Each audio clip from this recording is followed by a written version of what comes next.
بسم اللہ الرحمن الرحیم۔ میرے عزیز دوستو، آپ سب کو ناگ ٹی وی 4 پر خوش آمدید۔ آج ہم اس چیز کا چرچا کریں گے۔ جب بھی کوئی نئی حکومت آتی ہے وہ اپنے اندر ایک نیا ویژن لے کر آتی ہے اور ماضی کے تلخ ترین تجربات سے اور غلطیوں سے سبق سیکھتے ہیں۔ اور یوں یہ دیکھنے میں آیا چند روز پہلے ہی حکومت نے حزب مخالف کے رہنماؤں کے خلاف توہین مذہب کے الزامات کے تحت مقدمہ قائم کیا۔ میرے عزیز دوستو، یہ خبر پوری دنیا کے لیے ایک مایوس کن خبر تھی۔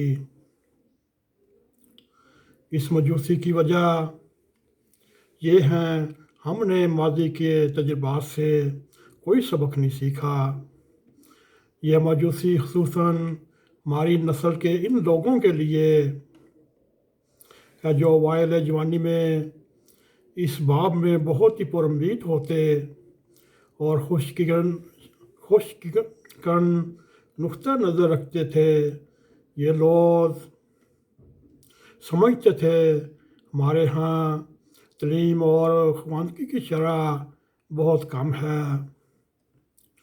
اس کی وجہ ہمارے علم میں، شعور میں اس چیز کی کمی ہے کہ جس کی وجہ سے لوگوں کو ان مسائل کا سامنا یا سمجھنے کی اور برداشت کر جاتے تھے، اور بعض صورتوں میں اس کا ساتھ دیتے جو سیاسی یا ذاتی مقاصد کے لیے مذہب کا غلط استعمال کرتے۔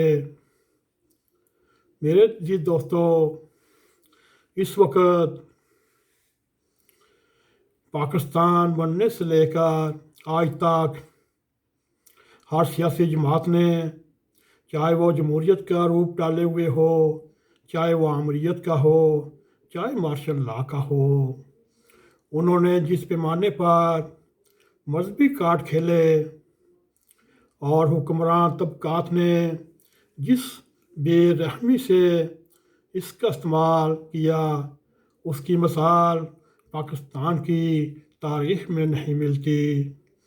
اور یوں دیکھنے میں جنرل ضیاء کی حکمرانی کو سامنے رکھیں اور اس عمر کی حکمرانی اپنی مختلف موقعوں پر شکلیں تبدیل کرتی رہی، کبھی مکمل مارشل لا سے پارلیمنٹ کے نام پر اور مذہب کے نام پر مجلس شورا جیسے معاشی ادارے قیام میں آئے اور یہ آمریت کے مختلف روپ دھارتے رہے۔ لیکن ان سب شکلوں میں جنرل ضیاء الحق کا اور نہ بچھونا نفاذ شریعت کا نعرہ ہی رہا، اور اس دور میں مذہب کے نام پر پاکستانی عوام کے ساتھ جتنے جھوٹ بولے گئے، جتنی وعدہ خلافیاں ہوئیں اور جس قدر قوم کو دھوکے پر دھوکے دیے گئے، اس کی مثال پاکستان کی تاریخ میں کسی اور دور میں نہیں ملتی۔ اس کا آغاز ہی اس کے جھوٹ اور جھوٹے وعدوں سے کیا جاتا ہے، اور جیسے وہ 90 دن میں انتخابات کرا کر اقتدار جمہوریت کے حوالے اور منتخب نمائندوں کے سپرد کر دیا جائے گا، پھر ہر بار کوئی نہ کوئی جھوٹ، کوئی وعدہ، کوئی ٹوٹتا رہا، اور مذہب کے نام پر 10 سال تک عوام کو دھوکہ ملتا رہا، فریب ملتا رہا، اور اس طرح ان گناہوں جرائم کا ارتکاب ہوتا رہا جس کا کوئی آدمی تصور نہیں کر سکتا۔ اور پھر ملک کے منتخب وزیر اعظم کو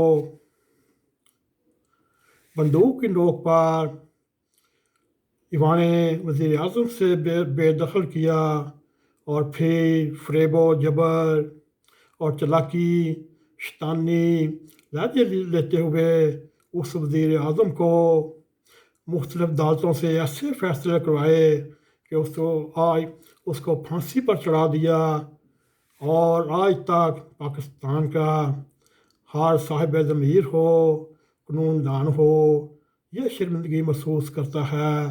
ملک میں جمہوریت کا قتل عام کیا گیا، پھر یہاں تک خواتین کو سڑکوں پر گھسیٹا گیا، ان پر لاٹھیاں برسائی گئی، اور یہاں تک اس دور میں عورتوں کے کپڑے سڑکوں پر پھاڑے گئے۔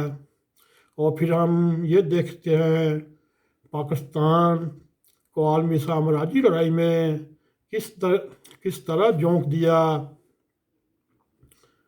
اور صرف اسلام کے نام پر روس کے خلاف ایک نیا محاذ کھولا، اور امریکی ڈالروں کے زور پر لاکھوں لوگوں کو اس جنگ میں جھونک دیا۔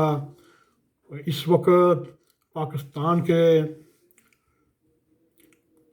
پر ایک افریت تخلیق کی گئی جس کے لوگ مختلف اشکال بیان کرتے ہیں، کوئی دہشت گردی کی شکل، اور کوئی اس تباہ کن افریت کی تباہ کاریاں کا شکار۔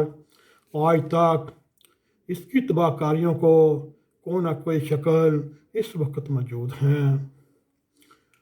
دوستو، یہ ایک حکمران کا اپنے اقتدار کے بچانے کے لیے مذہب کا کارڈ کھیلا گیا، اور کوئی واحد حکمران نہیں جس نے ایسا کیا، مگر حکمران بھی اپنی ضرورتوں کے لیے گائے بگائے مذہب کو اپنے حق میں استعمال کرتے رہے۔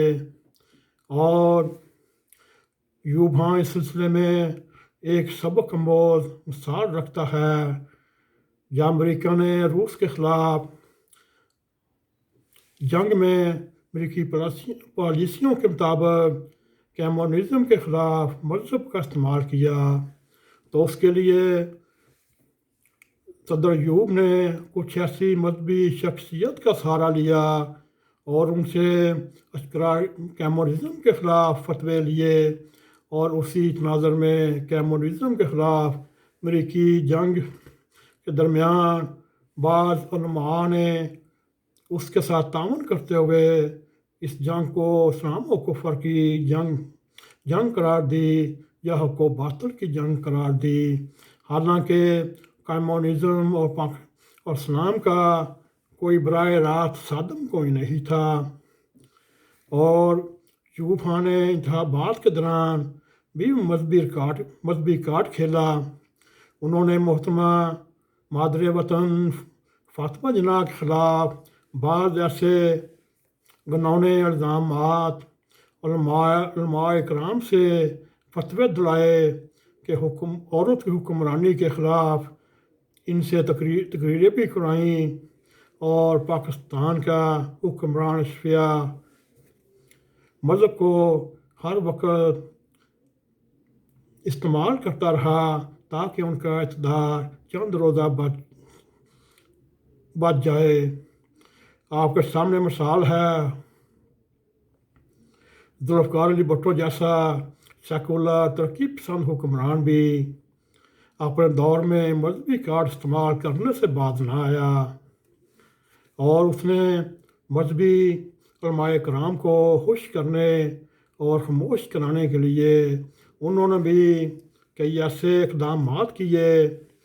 ان میں سب سے بڑا 90 سالہ مسئلہ حل کرنا، اس کا خمیازہ آج تک قوم بھگت رہی ہے، اور جو براہ راست ان کی پارٹی سے نظریات سے مخالف ہو تو پھر وہ آمنے سامنے حق و باطل کی جنگ قرار دیتے ہیں۔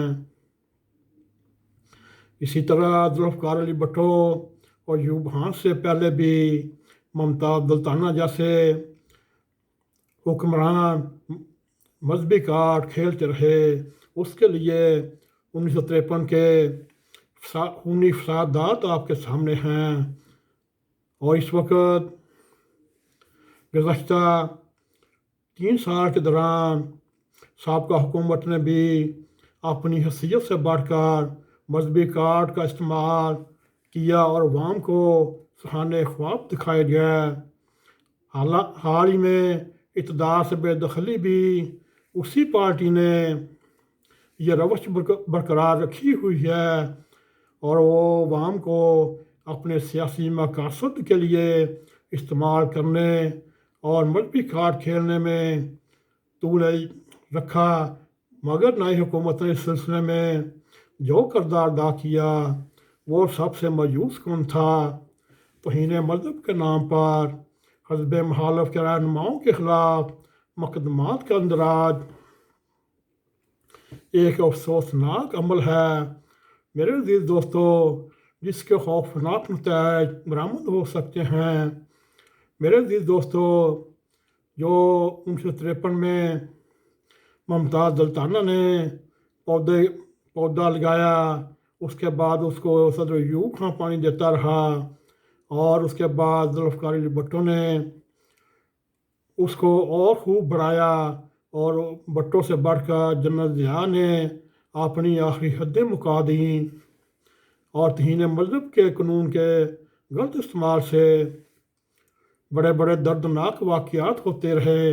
عام طور پر ان واقعات کی بنیاد مذہبی منافقت اور فرقہ واریت رہی یا کبھی کبھار ذاتی دشمنی اور مفادات کی بنیاد پر کچھ جھوٹے مقدمات قائم ہوئے، مگر سیاسی سطح پر اتنے بڑے پیمانے پر سیاسی مخالفین کے خلاف اس قانون کے استعمال سے یہ پہلی مثال ملتی ہے۔ میرے عزیز دوستو، جیسا کوئی گڑھا کھودتا ہے اور اسی میں خود گرتا ہے، یہ انسانی حقوق کی خلاف ورزی اور انتقامی سیاست کا ایک نیا اظہار ہے۔